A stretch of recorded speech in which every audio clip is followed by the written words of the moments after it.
आजच्या व्हिडिओमध्ये बनवणार आहोत झणझणीत मटण रस्सा। त्याच्यासाठी 1 चमचा हळद, मीठ हे 1 किलो चिकनमध्ये मिक्स करून घेतलेलं आहे। व्यवस्थित मिक्स झाल्यानंतर आपल्याला एका टोपामध्ये 2 पळी तेल घ्यायचं आहे आणि तेल गरम झाल्यानंतर त्याच्यामध्ये कांदा परतून घ्यायचा आहे। तर आपण बघू शकता की टोप गरम झालेला आहे, त्याच्यात थोडं तेलसुद्धा टाकलेलं आहे। आता याच्यामध्ये आपण कांदा व्यवस्थित लालसर करून घेणार आहोत। हा कांदा लालसर झाला की त्याच्यानंतर आपण जे मटण रेडी ठेवलेलं आहे ते ॲड करणार आहोत आणि थोडंसं भाजून घेणार आहोत। भाजल्यामुळे मटण चांगलं शिजतं आणि चवसुद्धा खूप छान लागते। आता हे थोडंसं वाफेवर ठेवायचं आहे। त्याच्यासाठी त्या टोपावरती ताट ठेवून त्याच्यावरती थोडं पाणी ठेवणार आहोत। आता हे ताट काढून घ्यायचं आहे। मटण बऱ्यापैकी शिजलेलं असतं आणि ते पाणी त्याच्यामध्ये ॲड करायचं आहे आणि पुन्हा शिजत ठेवायचं आहे। त्याच्यानंतर आपल्याला त्याचे मसाले बनवायचे आहेत। मसाले बनवायचं म्हणजे वाटण बनवायचं आहे। एक म्हणजे हिरवं वाटण आणि दुसरं म्हणजे कांदा खोबऱ्याचं लसूणचं वाटण। या प्रकारे आपण साहित्य घेतलेलं आहे। आता एक एक करून आपण मिक्सरला वाटून घेणार आहोत। कांदा घेतलेला आहे, ज्याला आपण सर्व बाजूंनी या प्रकारे कटिंग करून घेतलेलं आहे। कांदा आणि खोबरं हे व्यवस्थित भाजून घेतलं।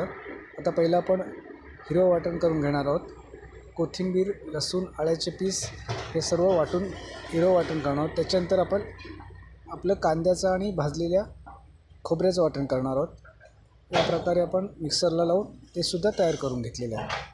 तर आता आपण पुढली स्टेप म्हणजे आपले जे मटण वाफेला ठेवलेलं आहे ते व्यवस्थित शिजेपर्यंत आपण हे मसाला बनवून घेणार आहोत। त्याच्यासाठी 2 पळी तेल टाकून आपल्याला मसाला टाकायचा आहे। मसाला तो चांगला भाजून घ्यायचा आहे। या प्रकारे आपण चवीप्रमाणे मसाला घेतलेला आहे आणि तो व्यवस्थित भाजून घेणार आहोत।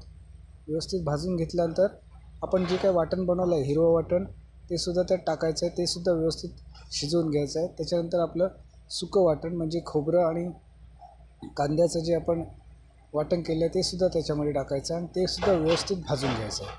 तर याप्रमाणे आपण दोन्ही वाटणं त्या मसाल्यामध्ये व्यवस्थित भाजून घेतल्या। आता थोडासा गरम मसाला आणि मीठ ॲड करून हे सुद्धा त्याच्यामध्ये एकजीव करून घ्यायचं आहे। तर आपला हा प्रॉपर मसाला तयार झालेला आहे। आता आपल्याला हा मसाला रस्स्यामध्ये ॲड करायचा आहे।